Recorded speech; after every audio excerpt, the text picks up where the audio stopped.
Hello everyone, in this video I'm going to show you my thought process of how I make my music videos. Now keep this in mind, I'm not claiming that there is only one right way to make a music video, or my method is the perfect method. This method simply works for me. It might work for you as well, it might not. Take the essence from this video and mold it in your own way. Before we start this, let me tell you this is going to be a really long video. So, to make things easier on us, I have divided this video into 3 separate videos. Pre-production, production and post-production. As you can tell, in this video we will be dealing with the pre-production. So with that out of the way, let's jump right in.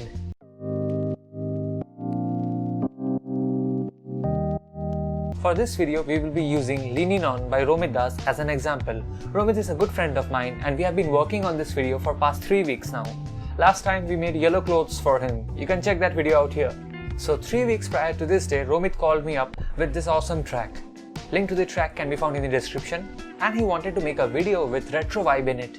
And those of you who know me, you guys know that I have a thing for retro. I was immediately down for it. So I listened to the track. I listened to the track again and again until I figured out what the track wanted to tell. Once you hear a track with such level of concentration, slowly you will figure out what's the story the song wants you to tell.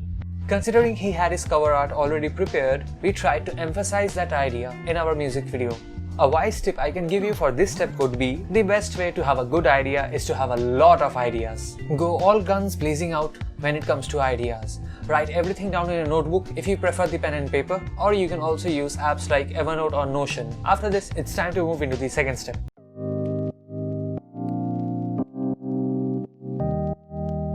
Your music video treatment is your pitch. It's your envision of the ideas for the music video portrayed to a client. Think of it not as a detailed script, but as a mood board of how you want the video to look and feel like at the end. After you have listened to this song 250,000 times, try to draw a mind map of what genre the song belongs to. Who are the artists that deal with the same aesthetic you're imagining for this video? Jump between these videos and try to gauge what exactly is happening with their genre right now and what had already been done in that genre. You can find a hell lot of inspirations from these videos. After this, you will be really close to the essence you're looking for your video. Now jump into the internet and grab images and objects which reflects the vision of the music video in your head and effectively communicate that vision so that rather than being an abstract idea, you can manifest it as a tangible object which others can see and visualize. In this process, Pinterest and Tumblr would be your closest friend. After you have gathered your images, intentionally and carefully place them in your medium of choice. In industry, people prefer to use Apple Keynotes or PowerPoint to make their video treatments, but I prefer using Photoshop because it provides me a wider array of controls. At the end of the day, it doesn't matter which tool you are using, it all boils down to how you're using that tool. This is what the treatment of Leaning On looked like. All the fonts, color palettes and images have been handpicked and placed by me depending upon how I want my music video to look and feel like. If you want to take a closer look, I have attached this file in the description.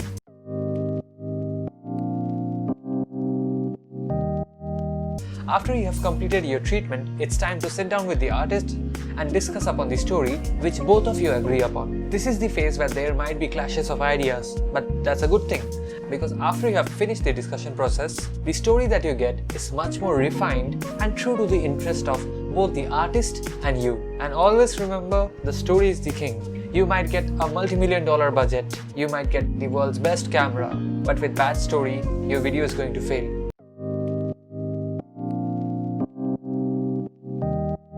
After you have locked the idea of what you want your story to be, the next most important step is Recce. It involves the director and the DP and a few crew members to visit the presumable location of the shoot. While you're at it, take as many pictures and snippets as you possibly can. It doesn't matter whether they are clicked on a phone or a DSLR, just click the photos because they are going to help you in the next step. During this process, try to figure out where you want your shots to be taken. What are the limitations? Where are the power outlets? Yada yada yada. For this music video, we have landed upon 4 locations. And luckily we had Romit with us, so we made him stand where we wanted our shots to be taken so that we have a very good rough idea of how the shot is going to turn out. Now after you have completed your research and decided upon your location, it's time to move into the next step. But before we get there, if you are new to this and have seen my face for the first time, do consider subscribing and hitting that bell icon, as that will notify you when the next part of this video comes out. Moving along to the next step.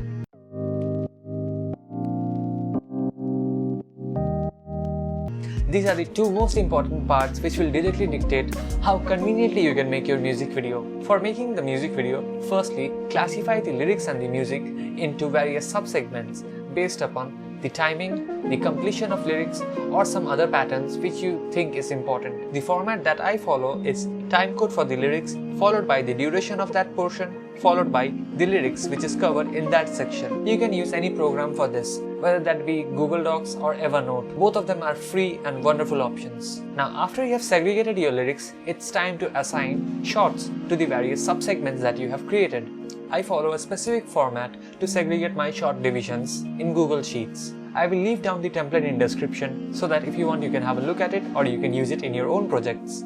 The purpose of this short division is to make sure that you cover each and every section of the song and you don't accidentally miss anything. It also includes a brief on what the shot would be shot on, including the shot type, movement, lens angle, equipment, how much of the song the shot would cover, and what are the lyrics that have been covered. In gist, it's basically all the technical aspects of the shoot condensed in a paper. Ideally, you will have this printed, one copy for the director, the DP, the assistant director, and the gaffer, respectively. Now this entire thing deals with the technical aspect, but to suffice the visual aspect, you need the storyboard. Storyboard is basically a graphical representation of visuals in sequence for the purpose of pre-visualization of how the shot is going to look like. And yeah, they look a lot like comic strips. Now to create storyboards, you don't have to be an expert in drawing. All you need is a bit of imagination. And considering you're making films and music video, I know you're filled with it. For making my storyboards, I use a free program called Storyboarder by Wonder Unit.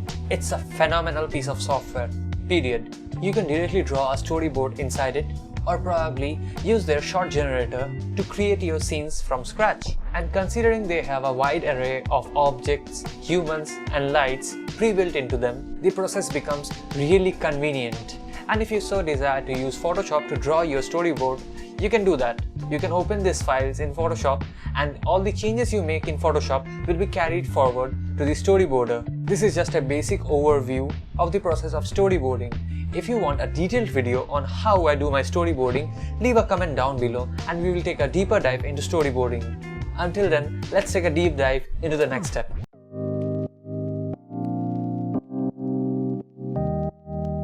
Admit it or not, but equipment does play a vital role on how you can tell your story.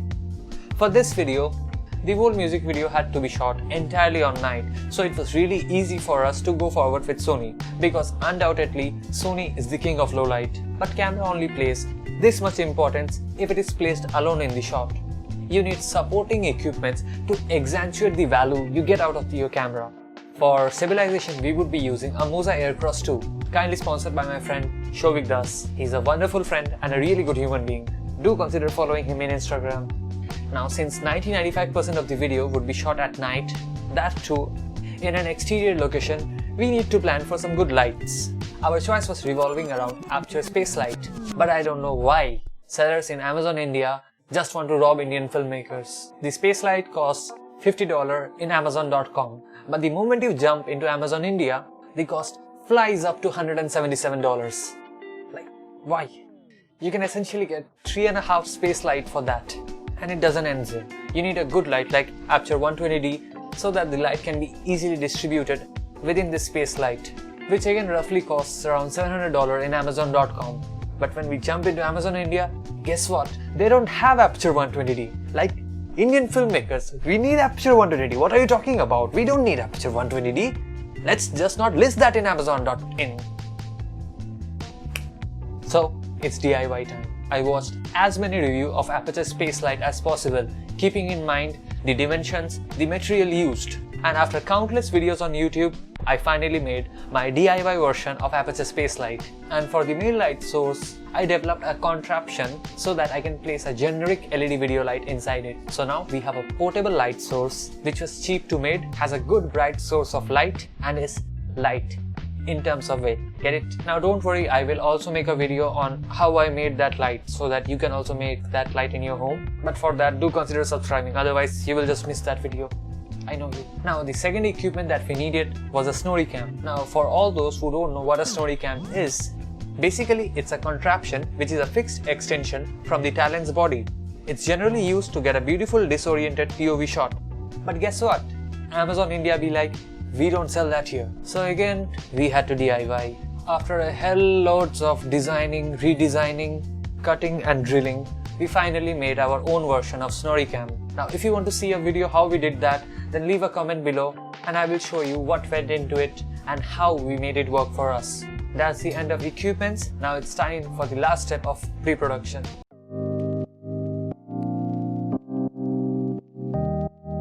All your planning, building and countless sleepless nights will go into vain if you screw this time management part. Frankly speaking, most of the music videos fail because of the lack of time management. And if you fail to assess this issue in time, trust me, hard times are coming. Keep each and everything available and logged to each and every person who is involved in the shoot.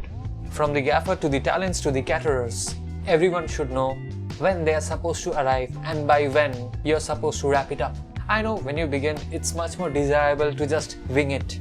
But trust me, I'm talking from experience. It's better to have a basic framework upon which you can work than going into the battle without an armor.